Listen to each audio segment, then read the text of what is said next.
الحمد لله رب العالمين والصلاة والسلام على سيد الأنبياء والمرسلين أما بعد فأعوذ بالله من الشیطان الرجیم بسم اللہ الرحمن الرحیم۔ محترم سامعین کرام، السلام علیکم ورحمۃ اللہ۔ آج سے ہم آغاز کریں گے صراط الجنان فی تفسیر القرآن، قرآن کریم کا آسان اردو ترجمہ۔ آج اس ویڈیو میں ہم بیان کریں گے قرآن کریم کا تعارف اور قرآن کریم کی عظمت پر کئی آیات۔ قرآن مجید کا مختصر تعارف یہ ہے کہ قرآن کریم اس رب عظیم عز و جل کا بے مثال کلام ہے جو اکیلا معبود، تنہا خالق اور ساری کائنات کا حقیقی مالک ہے۔ وہی تمام جہانوں کو پالنے والا اور اب پوری کائنات کے نظام کو مربوط ترین انداز میں چلانے والا ہے۔ دنیا و آخرت کی ہر بھلائی حقیقی طور پر اسی کے دست قدرت میں ہے، اور وہ جسے جو چاہتا ہے عطا کرتا ہے اور جس چیز سے چاہے محروم کر دیتا ہے۔ وہ جسے چاہے عزت دیتا ہے اور جسے چاہے ذلت اور رسوائی سے دوچار کر دیتا ہے۔ وہ جسے چاہے ہدایت دیتا ہے اور جسے چاہے گمراہ کر دیتا ہے۔ اور اس نے اپنا یہ کلام رسول کے سردار، دو عالم کے تاجدار، حبیب بے مثال، آقا نامدار، حبیب مختار، سید الابرار، سید البشر، افضل البشر، خاتم النبیین و خاتم المعصومین صلی اللہ علیہ وسلم پر نازل فرمایا، تاکہ اس کے ذریعے آپ صلی اللہ علیہ وسلم لوگوں کو اللہ تعالیٰ پر ایمان لانے اور دین حق کی پیروی کی طرف بلائے، اور شرک و کفر و نافرمانی کے انجام سے ڈرائے۔ لوگوں کو کفر و شرک اور گناہوں کے تاریک راستوں سے نکال کر ایمان اور اسلام کے روشن اور مستقیم راستے کی طرف ہدایت دے، اور ان کے لیے دنیا و آخرت میں فلاح و کامرانی کی راہ آسان فرمائے۔ قرآن مجید نازل ہونے کی ابتدا رمضان کے بابرکت مہینے میں ہوئی، اور نبی کریم صلی اللہ علیہ وسلم مبارک کی بارگاہ میں اسے لانے کا شرف روح الامین حضرت جبرائیل امین علیہ السلام کو حاصل ہوا، اور شب معراج کچھ آیات بلا واسطہ بھی عطا ہوئی۔ قرآن مجید کو دنیا کی فصیح ترین زبان یعنی عربی زبان میں نازل کیا گیا تاکہ لوگ اسے سمجھ سکیں، اور عرب کے رہنے والوں اور کفار قریش کے لیے کوئی عذر باقی نہ رہے، اور یہ نہ کہہ سکے کہ ہم اس کلام کو سن کر کیا کریں گے جسے ہم سمجھ ہی نہیں سکتے۔ قرآن مجید کو تورات و انجیل کی طرح ایک ہی مرتبہ نہیں اتارا گیا، بلکہ حالات و واقعات کے حساب سے توڑا توڑا کر کے تقریباً 23 سال کے عرصے میں اسے نازل کیا گیا، تاکہ اس کے احکام پر عمل کرنا مسلمانوں پر بھاری نہ پڑے، اور نبی کریم شفیع معظم صلی اللہ علیہ وسلم کے قلب اطہر کو مضبوطی حاصل ہو۔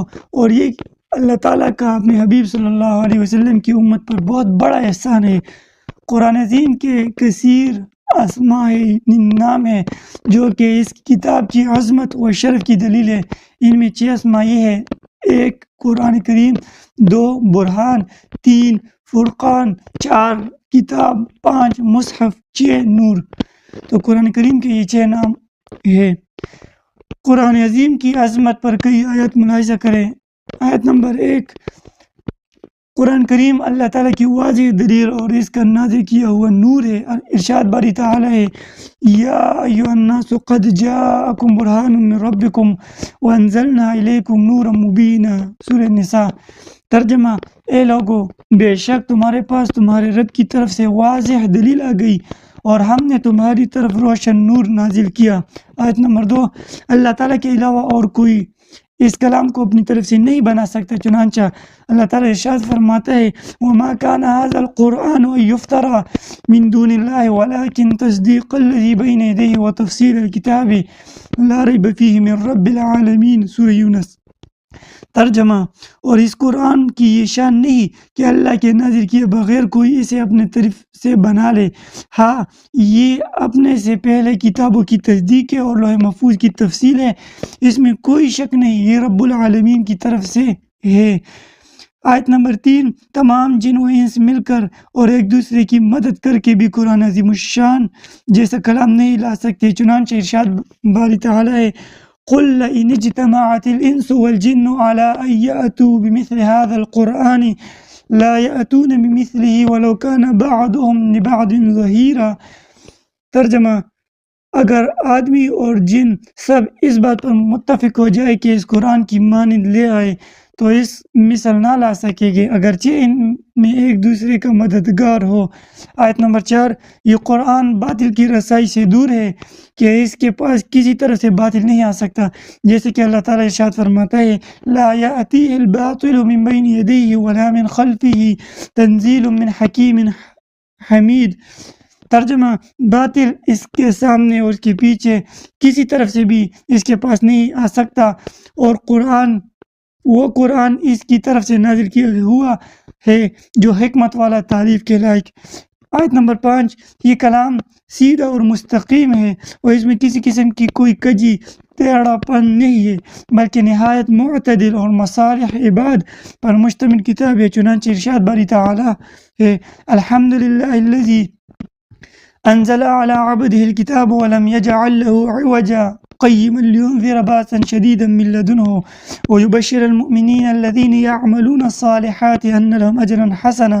ترجمہ، تمام تعریفیں اس اللہ کے لیے ہے جس نے اپنے بندے پر کتاب نازل فرمائی اور اس میں کوئی ٹیڑھ نہیں رکھی، لوگوں کی مصلحتوں کو قائم رکھنے والی نہایت معتدل کتاب، تاکہ اللہ کی طرف سے سخت عذاب سے ڈرائے اور اچھے اعمال کرنے والے مومنوں کو خوشخبری دے کہ ان کے لیے اچھا ثواب ہے۔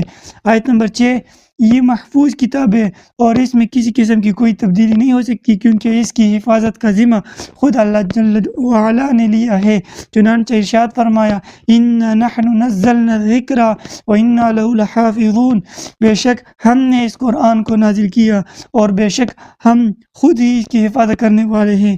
آیت نمبر 7، یہ جامع العلوم کتاب ہے کہ اولین و آخرین کا علم اس کتاب کریم میں موجود ہے۔ چنانچہ اللہ تعالیٰ ارشاد فرماتے ہیں وَنَزَّلْنَا عَلَيْكَ الْكِتَابَ تِبْيَانًا لِكُلِّ شَيْءٍ۔ ترجمہ، اور ہم نے تم پر یہ قرآن اتارا جو ہر چیز کا روشن بیان ہے۔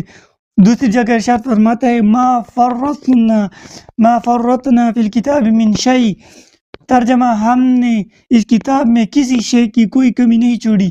ترمذی شریف کی حدیث ہے، نبی کریم صلی اللہ علیہ وسلم نے ارشاد فرمایا کتاب اللہ میں تم سے پہلے واقعات کی بھی خبر ہے، تم سے بعد کے واقعات کی بھی، اور تمہارے آپس کے فیصلے ہے۔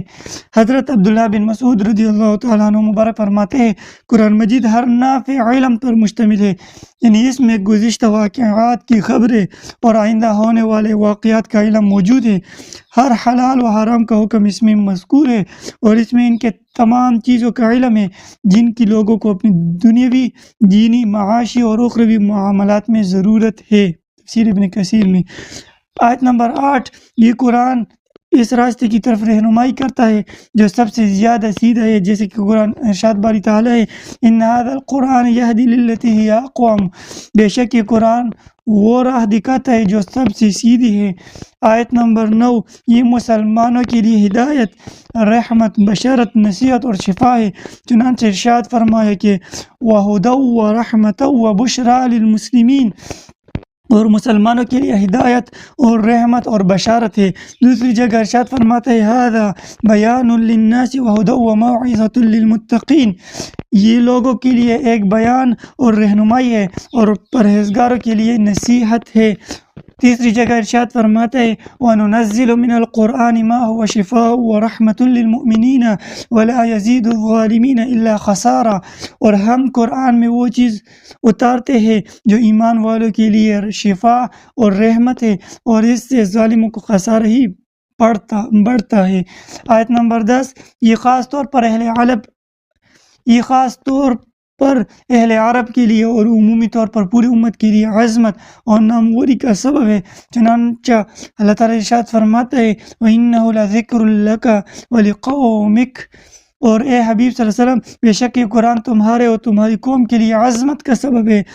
دوسری جگہ ارشاد فرماتے ہیں لَقَدْ أَنزَلْنَا إِلَيْكُمْ كِتَابًا فِيهِ ذِكْرُكُمْ أَفَلَا تَعْقِلُونَ، بے شک ہم نے تمہاری طرف ایک کتاب نازل فرمائی جس میں تمہارا چرچا ہے، تو کیا تمہیں عقل نہیں؟ آیت نمبر 11 یہ انتہائی اثر افرین کتاب ہے جسے سن کر خوف و خشیت کے پے کر لوگوں کے دل و دہل جاتے اور بدن پر بار کھڑے ہو جاتے۔ اللہ تعالیٰ ارشاد فرماتا ہے اللہ نزل احسن الحدیث کتابا متشابہا مثانیہ تقشعر منہ جلود الذین یخشون ربهم ثم تلين جلودهم وقلوبهم إلى ذكر الله ذلك هدى الله يهدي به من يشاء ومن يضلل الله فما له من هاد۔ ترجمہ، اللہ نے سب سے اچھی کتاب اتاری کہ ساری ایک جیسی ہے، بار بار دہرائی جاتی ہے، اس سے ان لوگوں کے بدن پر بال کھڑے ہوتے ہیں جو اپنے رب سے ڈرتے ہیں، پھر ان کی کالیں اور دل اللہ کی یاد کی طرف نرم پڑتے ہیں۔ یہ اللہ کی ہدایت ہے، وہ جسے چاہتا ہے اس کے ذریعے ہدایت دیتا ہے، اور جسے اللہ گمراہ کرے اسے کوئی راہ دکھانے والا نہیں۔ الغرض یہ بڑی برکت والی کتاب ہے، اس لیے اس سب مسلمانوں کو چاہیے کہ اس کی پیروی کرے اور پرہیزگار بن جائے تاکہ اللہ تعالیٰ ان پر رحم کرے۔ چنانچہ اللہ تعالیٰ ارشاد فرماتا ہے وَهَذَا كِتَابٌ أَنزَلْنَاهُ مُبَارَكٌ فَاتَّبِعُوهُ وَاتَّقُوا لَعَلَّكُمْ تُرْحَمُونَ، اور یہ قرآن وہ کتاب ہے جسے ہم نے نازل کیا، بڑی برکت والا ہے، تو تم اس کی پیروی کرو اور پرہیزگار بنو تاکہ تم پر رحم کیا جائے۔ تو ہمیں بھی چاہیے کہ قرآن کریم کے آیات جو ہم پڑھیں گے کئی دن بعد جب سورۃ الفاتحہ سے شروع کریں گے، تو ہمیں بھی چاہیے کہ جو آیت پڑھے اس پر خود بھی عمل کرے اور دوسروں کو بھی تلقین کرے اس چیز کے بارے میں، اس عمل کے بارے میں، یعنی جس چیز کا حکم دیا گیا ہو تو وہ اپنے اندر لانے میں، اور جس چیز سے منع کیا گیا ہو، رب تعالیٰ نے منع فرمایا ہو، تو ان سے خود بھی بچے اور دوسروں کو بھی بچائے۔ اللہ جل وعلا ہمیں اس قرآن کریم پر عمل کرنے کی توفیق عطا فرمائے۔